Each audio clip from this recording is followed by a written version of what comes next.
हाय। बत्तों की बकवास के एक और एपिसोड में जो कि बहुत वक्त बाद आ रहा है, आपका बहुत बहुत बहुत स्वागत है।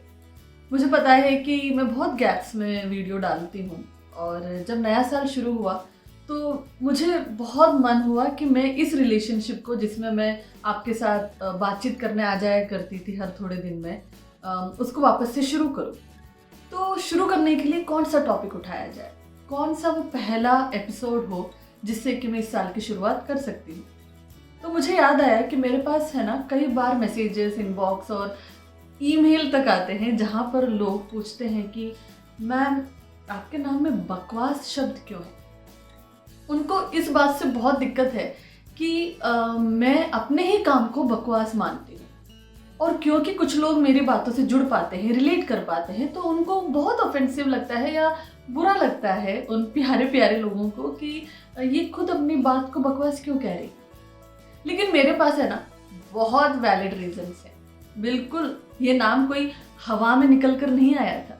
ये नाम मैंने बहुत सोच समझ के रखा था, और इसलिए मैं आज आपके साथ वो सारे रीजंस शेयर करना चाहती हूँ ताकि आप सबको जवाब मिल जाए, या मैं जब भी आप मेरे से पूछो तो मैं आपको ये वीडियो दिखा पाऊँ कि देखो ये मेरे रीजंस हैं, और आप शायद मेरी बात समझ पाए। तो चलते हैं उन रीजंस की तरफ जिसके कारण मैं अपने नाम से बकवास शब्द कभी नहीं हटाऊंगी। चले।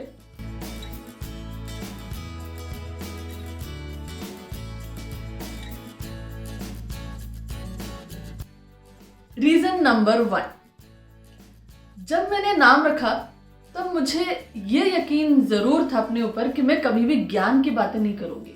और आपको पता है ज्ञान की बात क्या होती है? ज्ञान की बात वो होती है जो आपने सुनी है पर आपने आजमाई नहीं है, आपने अपनी जिंदगी में उसको इम्प्लीमेंट करके नहीं देखा है। आपको ये पता है कि सुनने में ये बात अच्छी लग रही है और शायद आप इस बात को दूसरों के साथ शेयर भी करना चाहें, पर आपके पास कोई एग्जाम्पल या एक्सपीरियंस नहीं है कि आपने जब ये बात अपनी जिंदगी में इम्प्लीमेंट करके देखी तो आपकी इस बारे में क्या राय है या उसका आपकी जिंदगी में क्या इम्पैक्ट हुआ। तो मैं इस बात के बारे में बिल्कुल श्योर थी कि मैं जब भी कोई बात करूंगी तो वो मेरी रियल लाइफ से निकाला हुआ कोई इंसिडेंट होगा या एक्सपीरियंस होगा।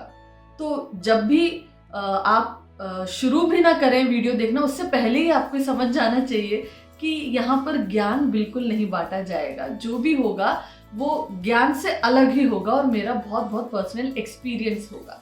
तो पहला रीजन ये है। दूसरा रीजन ये है कि लाइफ में ना कुछ भी सीरियसली नहीं लेना चाहिए। Nothing in life is to be taken seriously. पूछो क्यों? क्योंकि मैंने इतनी बातें अपनी लाइफ में सीरियसली ली हैं, इतना स्ट्रेस लिया है हर बात का मेरी लाइफ में कि मैं ये बात आपको कह सकती हूँ कि इसका कोई फायदा नहीं होता। आप जब पलट कर देखते हो कई साल पुरानी बात, जिसमें आपको याद आता है कि उस वक्त आपने उस बात का कितना स्ट्रेस लिया था, तो आपको समझ में आता है कि कितनी सिली सी बात थी। अगर उस बात का आज कोई मायना ही नहीं है तो उस वक्त भी शायद आप उस बात को आराम से ले पाते और इतना स्ट्रेस नहीं लेते कि वो आपकी हेल्थ पर इम्पैक्ट डालता। तो इसलिए बकवास शब्द मुझे वो हमेशा याद दिलाता रहता है कि life is not to be taken seriously. And यही बात मैं आपको भी कह रही हूँ कि ज़्यादा सीरियसली मत लो, जो भी घट रहा है वो बकवास है। तो मेरा दूसरा रीज़न यही है। चलते हैं तीसरे रीज़न की तरफ। देखो, व्यू पॉइंट्स है ना, चेंज होते रहते हैं। आज आप जिस स्टेट ऑफ माइंड में मेरी बात सुन रहे हो, आपकी जो आज की सिचुएशन है, हो सकता है आज आपको मेरी बात सही लगे, आप रिलेट कर पाए। कल हो सकता है उस बात का आपके लिए कोई रिलेटेडनेस ना हो, आपकी सिचुएशन चेंज हो चुकी हो, आपके व्यू पॉइंट्स चेंज हो चुके हो, यहाँ तक कि वो बात शायद मेरे लिए भी अब ज़्यादा मायने ना रखती हो और मेरे खुद के व्यू पॉइंट्स चेंज हो चुके हों। ये कहने में अजीब लगता है कि जो बात मैं कहकर डाल रही हूँ यूट्यूब पे, अच्छा वो मतलब थोड़े टाइम बाद मेरे लिए ही इम्पोर्टेंट नहीं रहेगी। इम्पोर्टेंस की बात नहीं है।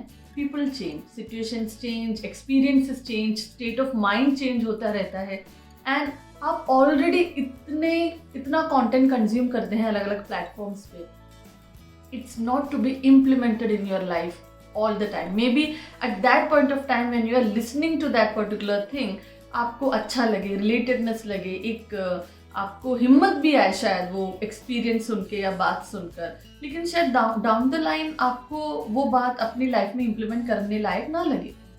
तो बकवास मुझे वो फ्रीडम देता है कि मैं वो बात कर पाऊँ जो उस वक्त मेरे लिए मैं इतना सही मान रही हूँ कि मैं आप तक लेकर आऊँ, और आप शायद उस टाइम पर उसको रिलेट भी कर पाए। तो बत्तों की बकवास वो फ्रीडम हमेशा मेरे पास मुझे देगा, और इसलिए बकवास वर्ड मेरे लिए बहुत बहुत इम्पोर्टेंट है। चलते हैं फोर्थ रीज़न की तरफ। मुझे पता है कि आप ऑफेंड हो सकते हैं, कोई बात मैं ऐसी कर सकती हूँ जो आपको सही ना लगे, और इसमें कोई बुराई नहीं है। आपकी सिचुएशन से अलग है, आपके एक्सपीरियंसेस अलग हैं, और आपको बिल्कुल बिल्कुल हक है कि आप किसी बात पे ऑफेंड हो जाएं या आप एग्री ना करें। तो जब मैं बकवास बोल देती हूँ ना कि भाई ये तो बत्तों की बकवास है, तो मुझे ऐसा लगता है कि मैंने तो पहले ही बोल दिया कि मैं बकवास कर रही हूँ, तो ऑफेंड होने की क्या ज़रूरत है। तो ये वाला जो पॉइंट है मुझे बड़ा प्यारा लगता है कि भाई बकवास है, मैं बोल ही रही हूँ, तो प्लीज़ ऑफेंड ना हो। आप उस टाइम पर उस बात को किस तरीके से लेना चाहते हैं, इसकी चॉइस कंप्लीटली आपके ऊपर है। चलते हैं फिफ्थ रीज़न की तरफ। तो जब बत्तों की बकवास नाम में रख रही थी तो मुझे ये था कि इसके अंडर में क्या बात करूँगी मैं, राइट। क्या अगर चैनल में खोल रही हूँ और एपिसोड्स निकालने वाली हूँ तो बातें क्या होनी चाहिए। तो बकवास से मुझे वो फ्रीडम मिलती है कि मैं कुछ भी बोल सकती हूँ, किसी भी टॉपिक पे बात कर सकती हूँ। आज मुझे अपने रिलेशनशिप पे बात करने का मन है, मैं वो कर सकती हूँ। कल मुझे आपसे ये बात करनी है कि देखो मैंने विजन बोर्ड बनाया है, मुझे कितना मज़ा आया, तो मैं वो बात कर सकती हूँ। मैं अपने किसी व्यू पॉइंट को लेकर बात कर सकती हूँ जो दुनिया में हो रहा है उस किसी घटना के ऊपर। मैं इनफैक्ट कुछ भी बात कर सकती हूँ, क्योंकि मैंने लिमिट नहीं किया हुआ है कि इस चैनल पे क्या बात होगी। बत्तों की बकवास है और मेरी लाइफ में तो बहुत चीज़ें चलती रहती है, तो बकवास भी बोल दिया, बत्तों भी लगा दिया, तो अब और क्या प्रूफ दूँ कि यहाँ पर मैं कुछ भी बोलती हूँ। कुछ भी सीरियसली मत लो, यहाँ पर आऊँगा तो मुझे, या यहाँ पर आऊँगी तो मुझे इस बारे में जानने को मिलेगा, नहीं। आप जब आओगे आपको कुछ नया सुनने को मिलेगा, या कुछ ऐसा सुनने को मिलेगा शायद जो आपको सुनकर अच्छा लगे। तो ये है मेरा fifth point, freedom to talk about anything under the sun. अब मेरा लास्ट वाला रीज़न जो सिक्स्थ रीज़न है, देखो वो बहुत ही वैलिड है। पता नहीं आपको कैसा लगे, बट मुझे ये रीज़न बहुत बहुत वैलिड लगता है। और वो ये है कि कुछ लोग मुझे सजेस्ट करते हैं कि मैम आप एक काम करो, बकवास हटा कर ना बातें कर लो, बत्तों की बातें। तो आप बताइए, बातें इंटरेस्टिंग लगता है क्या? एक्साइट करता है आपको? जब आप बकवास सुनते हैं या पढ़ते हैं तो आपको क्यूरियोसिटी तो होती होगी कि बकवास में क्या बोलने वाली होंगी ये। तो बातें मुझे एक्साइट नहीं करता। बकवास मुझे ऐसा लगता है कि हाँ, the kind of person that I am, बकवास suits me better. So that is why बत्तों की बकवास, and I'm never going to change that word from my brand name, or as sweetly I call it BKB. So and I also want to know from you कि आपको ये reasons valid लगते हैं क्या? क्या आपको ऐसा लगता है कि ये कैसे reasons है बकवास वर्ड रखने का, और आपको बत्तों की बकवास नाम पसंद है कि नहीं है? बस आप अपने मुझे जो भी विचार हैं कमेंट्स में शेयर कीजिए, एंड मैं कोशिश करती रहूँगी। मेरे दिमाग में आजकल कुछ ज़्यादा ही बातें चल रही हैं या बकवास चल रही है, वो मैं आप तक लाती रहूँगी। अगले एपिसोड तक का वेट कीजिएगा, और अब तक बने रहने के लिए वाकई में बहुत बड़ा थैंक यू। इसको लाइक करें, कमेंट करें, शेयर करें अपने लोगों के साथ में। Thank you everyone for watching this, and bye bye. Have a beautiful week ahead. Hopefully I will see you the next week itself.